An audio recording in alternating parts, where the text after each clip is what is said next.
All right, let's get started with our next lesson in graphing linear equations. Lesson 4.6, page 180, if you are in the 8 general, and lesson 13.6, page 604 for all of you 7th accelerated students. Today we are going to apply what we learned to write an equation of a line using the slope and the y-intercept. Our essential question: how can you write the equation of a line when given the slope and the y-intercept? Well, I'm hoping that you've already read it and you recognize that this is pretty straightforward. We should be pretty familiar with writing this equation in slope-intercept form. So to write the equation in slope-intercept form, y equals mx plus b, we need to know the slope. We're going to find the slope, and we need the y-intercept. So we have to find where the line crosses the y-axis. After writing the equation, it's a good idea to check if the given points are solutions to the equation. So ladies and gentlemen, writing an equation in slope-intercept form. What do we know? Y equals mx plus b. What is m? Slope. What is b? The y-intercept, where it crosses the y-axis. So that's probably the easiest thing to find when you're looking at the graph. So we'll probably find that first. And as you can see, it crosses right there at 0, 1. So what is the intercept? It is 1. And then we can find the slope given this graph by simply counting slope. That was pretty straightforward when we did that. So when we find slope, we count down 1, 2, 3. And so we're going negative to count down. And then over 1, 2, our run is 2. So now that we have our intercept of 1 and our slope of negative 3 over 2, we can write y equals negative 3 over 2 x plus 1. And of course, if we wanted to, we could. We're not going to spend the time. We'll do it in class. But we could take one of these points. I'm thinking this one right here, negative 2, 4. And I could put negative 2 in here and see if 4 comes out.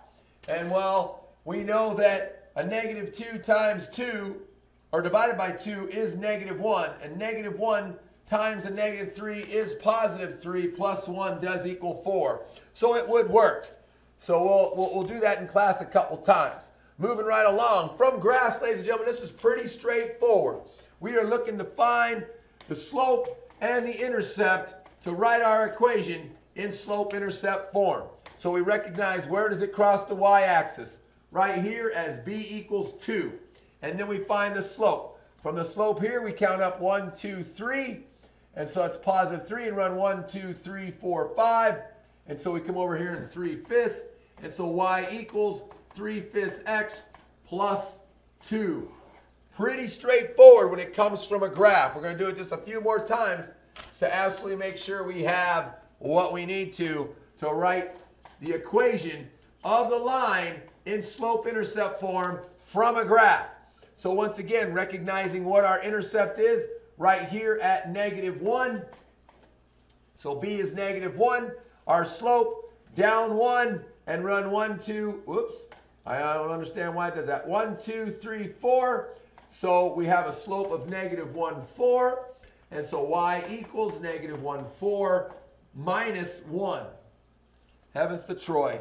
Always write neatly. I get ahead of myself. I write sloppily, and it doesn't look good. Okay, so y equals negative 1/4, or 1 over 4 minus 1.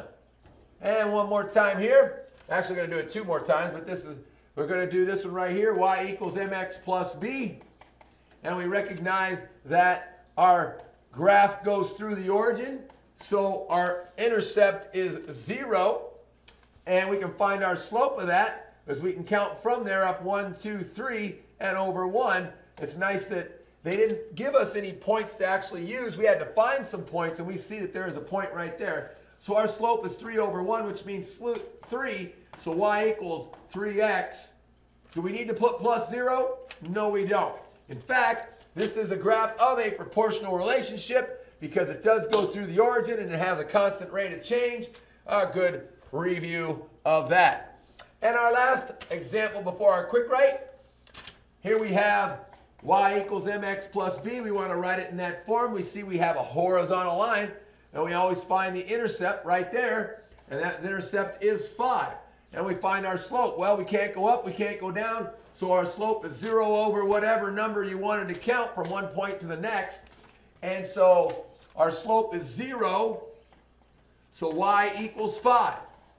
Y equals 5. Now, ladies and gentlemen, just off the top of my head, just to give you a heads up, if we had a vertical line, well, a vertical line, you need to know, a vertical line cannot be written in slope-intercept form because the slope is undefined. So when you have an undefined slope, you cannot put it in slope-intercept form.